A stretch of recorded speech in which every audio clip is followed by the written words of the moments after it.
Hey stock and options traders, welcome back to the channel. If this is your first time here, my name is Carl with a K, and I've been trading stocks and options online since the mid-1990s.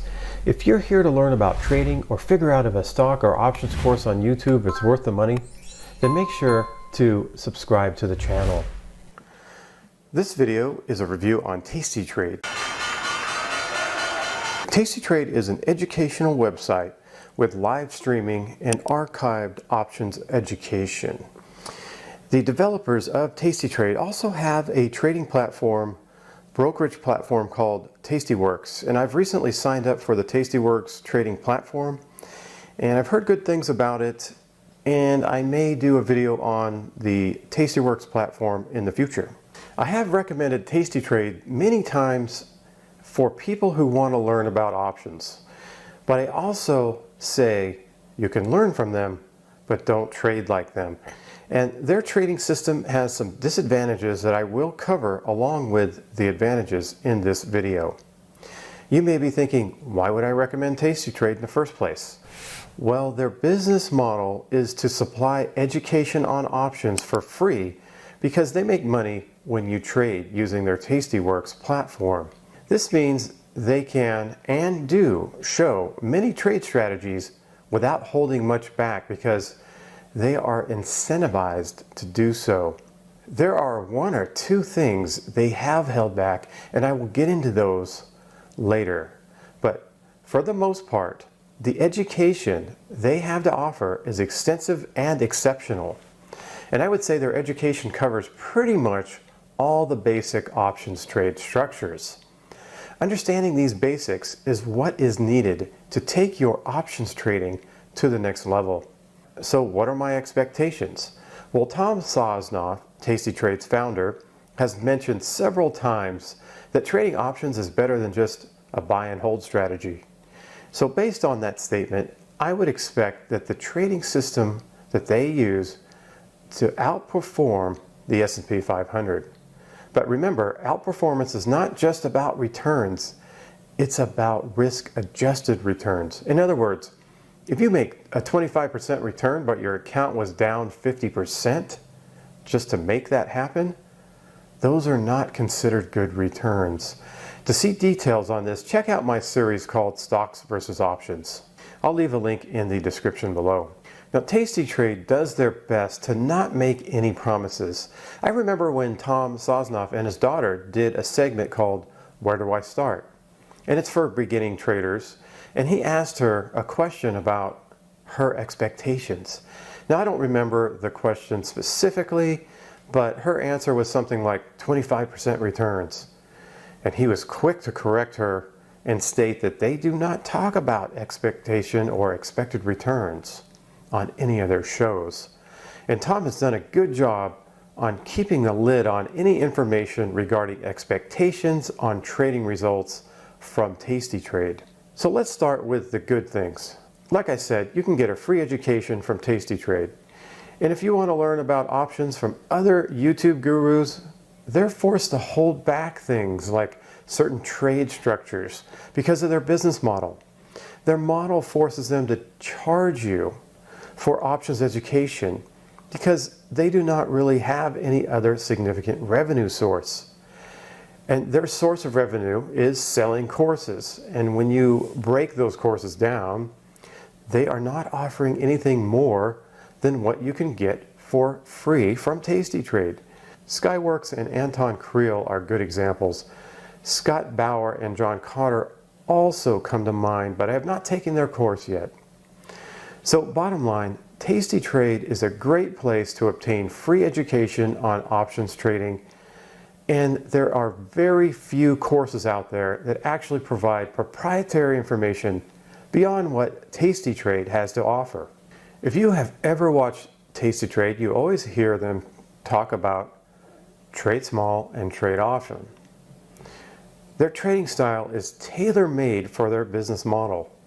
The trade often part fits right into making more profits through commissions. The more trades that are made, the more commissions that are generated, and the more money the Tastyworks brokerage platform makes. This trade often mantra fills the coffers and any trading style that does not support it will be shunned by the founder, Tom Sosnoff. Case in point, back in 2018 or 19, I emailed Tom. And by the way, Tom is very good about emailing back if you have a question. He did a market measures piece on long calendars, and he stated that long calendars are long vega. And you can see my video titled, "Are Long Calendars a Vega Positive Position?" for details on this concept, and I'll leave a link in the description below for that video. But so I sent a video to Tom Sosnoff that Ron Pertino did on that subject specifically. And this is a concept that most YouTube gurus don't understand, and it's called weighted vega. And this concept is crucial to creating a profitable options trade plan. After I sent Tom the video and he had time to review it, he said he did not understand the concept and could not see how it was beneficial. And at first I thought, what is this guy talking about? He's smart about options. He should pick up on this, on the importance of this information right away. And then after a few days, I realized that if this concept became part of his trading philosophy, it could jeopardize his trade often mantra. He didn't want to know about or address the weighted vega concept in order to protect his business model. Let me just say right now that I have nothing against Tom Sosnoff, and from 2014 to 2017, I learned a lot from tastytrade, and Tom was always available via email and answered all my questions. You may be thinking, so what if Tom rejected the weighted vega idea? The tastytrade philosophy is trade small and trade often, and it outperforms the S&P 500 as Tom claims.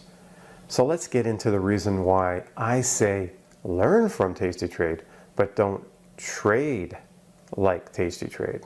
And I've mentioned that selling option premium works 95% of the time, but what happens the 5% of the time? There are option premium systems that can mitigate and control the 5%. But the question here is, can the tastytrade method control risk and mitigate drawdowns? And if they do not, then how bad does it get? Does it get to an unrecoverable situation? And what is unrecoverable? When I use the term unrecoverable, I'm talking about the real cost of drawdowns, as you can see here. If you have a 20% drawdown, that doesn't mean you need to make 20% to get back to even. You need a 25% return to get back to even. So I'm saying unrecoverable would be like a 50% drawdown or better, because if you have a 50% drawdown, you need to make 100% return just to get back to even. And then if you look at a 70% drawdown, you need to make 233% return to get back to even. So unrecoverable just means that once you hit a certain level of drawdown, it's just going to be really, really hard, or it's going to take a long time to get back to even. The best way to answer these questions would be by gaining access to a tastytrade instructor's P&L during the 2020 March crash.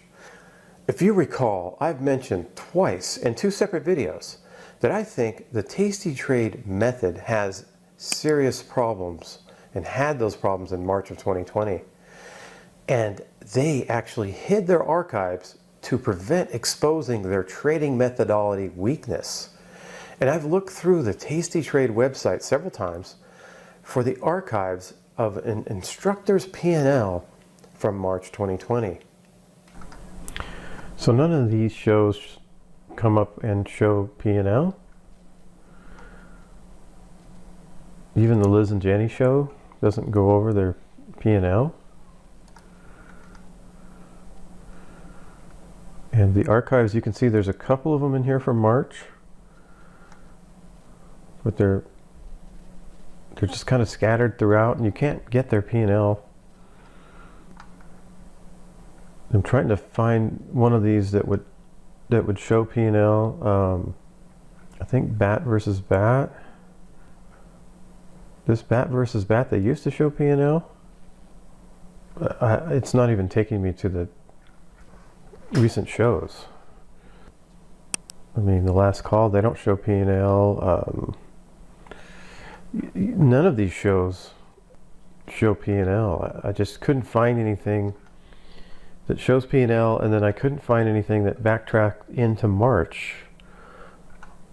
But even if I could find one of these shows that backtracked into March, none of them show their P&L. This concludes part 1 of my 2-part series of my review on tastytrade.